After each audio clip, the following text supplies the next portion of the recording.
Hi hello, it's me Hiran എന്ന പുതിയൊരു വീഡിയോയിലേക്ക് എല്ലാവർക്കും സ്വാഗതം. അപ്പോൾ നമ്മൾ യൂട്യൂബ് സ്റ്റാർട്ട് ചെയ്തിട്ട് ഇപ്പോൾ ഏകദേശം 4 വർഷത്തോളമായിട്ടോ. ഈ 4 വർഷത്തിനിടയ്ക്ക് ഞാൻ ഏകദേശം 1 വർഷത്തോളമാണ് യൂട്യൂബ് നല്ല രീതിക്ക് മുന്നോട്ട് കൊണ്ടുപോയിട്ടുണ്ടായിരുന്നത്. പിന്നീട് അങ്ങോട്ട് ഞാൻ ഇൻസ്റ്റയിൽ ഫോക്കസ് ചെയ്യും. ഇൻസ്റ്റയിലിടുന്ന ഷോർട്സൊക്കെ, അതായത് റീൽസൊക്കെ ഷോർട്സായി അപ്ലോഡ് ചെയ്യുകയൊക്കെ ചെയ്യുകയുണ്ടായിരുന്നു മാത്രമേ ഉള്ളൂ. അതിന് മുന്നേ ആവട്ടെ ഞാൻ യൂട്യൂബ് സ്റ്റാർട്ട് ചെയ്ത സമയത്ത് നല്ല രീതിക്ക് മുന്നോട്ട് കൊണ്ടുപോവുകയും അതുപോലെ തന്നെ യൂട്യൂബിൻ്റെ കാര്യങ്ങളൊക്കെ നോക്കി അതിനുള്ള വാച്ച് അവറും അതുപോലെ തന്നെ സബ്സ്ക്രൈബേഴ്സൊക്കെ കൂടി വന്നതായിരുന്നു. അതിനിടക്കാണ് ഞാൻ യൂട്യൂബ് അവിടെ ഇട്ടത്. ആ സമയത്തൊക്കെ നല്ല രീതിക്ക് വാച്ച് അവർ ഉള്ളത് കൊണ്ട് തന്നെ പിന്നീട് ഇപ്പോൾ എനിക്കത് റീസ്റ്റാർട്ട് ചെയ്യാനുള്ള സമയത്ത് വാച്ച് അവർ കുറഞ്ഞത് കൊണ്ട് പിന്നീട് എനിക്ക് വീഡിയോ ഇടാനുള്ള ഒരു മടി കാരണം അവിടെ ഇട്ടതാണ്. എന്നെക്കൊണ്ട് പറ്റുമെന്ന് ഞാൻ തന്നെ പറയുന്ന സ്ഥിതിക്ക് നമുക്ക് സ്റ്റാർട്ട് ചെയ്ത് തുടങ്ങാമല്ലേ. നമുക്കൊന്നും പറ്റാത്തതായിട്ടൊന്നുമില്ല. നമ്മുടെ മടി, നമ്മുടെ സാഹചര്യ കുറവ് കൊണ്ടൊക്കെയാണ് നമ്മൾ പലതും വേണ്ടാന്ന് വെച്ചിട്ടുള്ളത് അല്ലേ.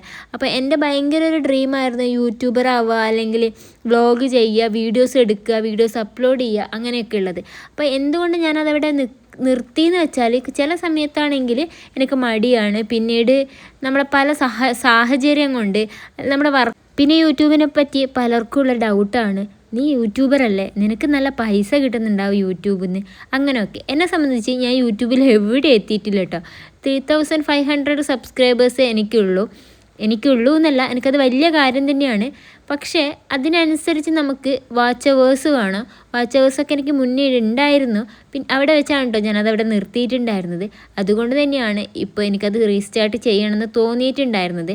ഇനി 1 മുതലേ ഞാൻ സ്റ്റാർട്ട് ചെയ്ത് വരണം. പക്ഷെ അതിനെക്കൊണ്ട് പറ്റുന്നുള്ളൊരു വിശ്വാസം ഉള്ളത് കൊണ്ട് ഞാനത് സ്റ്റാർട്ട് ചെയ്ത് വരാം. നമ്മൾ 1-2 വീഡിയോസ് ഇടുന്നത് കൊണ്ടോ അല്ലെങ്കിൽ ഷോർട്സ് ഇടുന്നത് കൊണ്ടൊന്നും നമ്മുടെ ചാനൽ മോണിറ്റൈസേഷൻ ആവാനോ നമുക്ക് യൂട്യൂബിൽ നിന്ന് എമൗണ്ട് കിട്ടിത്തുടങ്ങാനൊന്നും പോകുന്നില്ല കേട്ടോ. അപ്പോൾ നമ്മൾ കുറേ വീഡിയോസൊക്കെ ഇട്ട് ഏതെങ്കിലും ഒരു വീഡിയോ വൈറലൊക്കെ ആയിക്കഴിഞ്ഞാൽ നമുക്ക് ചാനലൊക്കെ മോണിറ്റൈസേഷൻ ആയി അതിൻ്റേതായ പ്രൊസീജിയറൊക്കെ കംപ്ലീറ്റ് ചെയ്താൽ മാത്രമേ പേയ്മെൻറ്റൊക്കെ കിട്ടിത്തുടങ്ങുള്ളൂ. ഈ ഉള്ളി കൊണ്ടൊരു രക്ഷയില്ല കേട്ടോ. നമ്മൾ ഇന്ന് ഉണ്ടാക്കാൻ പോകുന്നത് ക്രീമി പാസ്തയാണ്. പാസ്ത റെഡിയാക്കാൻ വേണ്ടി ഞാൻ അടുപ്പിൽ വെച്ചിട്ടുണ്ട്.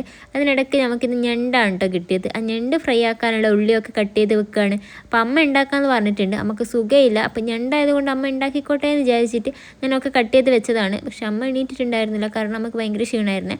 അതിൻ്റെ ഇടയ്ക്ക് കൂടി ഞാൻ അതും കൂടി റെഡിയാക്കുന്നുണ്ട്. അപ്പോൾ നമ്മുടെ ക്രീമി പാസ്ത ഏകദേശം റെഡിയായി വരുന്നുണ്ട്. ഞാനിത് കുറേ വീഡിയോസിലൊക്കെ കണ്ടിട്ട് എനിക്ക് ഉണ്ടാക്കണമെന്ന് ഭയങ്കര ആഗ്രഹം തോന്നി ഉണ്ടാക്കിയതാണ് കേട്ടോ. അപ്പം ഇതൊക്കെയാണ് നമ്മുടെ വിശേഷങ്ങൾ. അപ്പോൾ എൻ്റെ പുതിയ സബ്സ്ക്രൈബേഴ്സിന് വേണ്ടിയാണ്. എൻ്റെ പേര് ഹിരണ്യ എന്നാണ്. ഞാൻ കോഴിക്കോട് ജില്ലയിലാണ്. ഞാനൊരു ലാബ് ടെക്നീഷ്യനാണ്. ഞാൻ ഇപ്പോൾ ഓൺലൈൻ ബിസിനസ്സൊക്കെ ആയിട്ട് സർപ്രൈസ്, ബർത്ത്ഡേ, ആനിവേഴ്സറി സർപ്രൈസൊക്കെ ആയിട്ട് ഇങ്ങനെ പോവുകയാണ്. അപ്പോൾ അതിൻ്റെ ഇടയ്ക്ക് എൻ്റെ ഭയങ്കര ഒരു ഡ്രീമായിട്ടുള്ള യൂട്യൂബും കൂടി ഞാൻ മുന്നോട്ട് കൊണ്ടുപോവാണ്. എൻ്റെ daily videos, mini vlogs, day in my ലൈഫൊക്കെ ഇടണമെന്ന് ആഗ്രഹമുണ്ട്. അപ്പോൾ അതൊക്കെ ആയിട്ട് ഇനി നമുക്ക് ഡെയിലി കാണാം. അപ്പോൾ എൻ്റെ വീഡിയോ ഇഷ്ടപ്പെടുകയാണെങ്കിൽ എല്ലാവരും ഒന്ന് സബ്സ്ക്രൈബ് ചെയ്യുക, ലൈക്ക് ചെയ്യുക, ഷെയർ ചെയ്യുക കേട്ടോ. അപ്പോൾ അടുത്തടുത്ത പുതിയ വീഡിയോസ് ആയിട്ട് അപ്പോൾ നമുക്ക് കാണാം. പിന്നെ പറയാൻ വിട്ടുപോയി, ക്രീമി പാസ്ത അടിപൊളിയാണ് കേട്ടോ. എല്ലാവരും ഒന്ന് ട്രൈ ചെയ്ത് നോക്കുക. അപ്പോൾ ഇന്നത്തെ വിശേഷം അത്രയേ ഉള്ളൂ. അടുത്ത വീഡിയോ കാണുന്നവരേക്ക് ബൈ.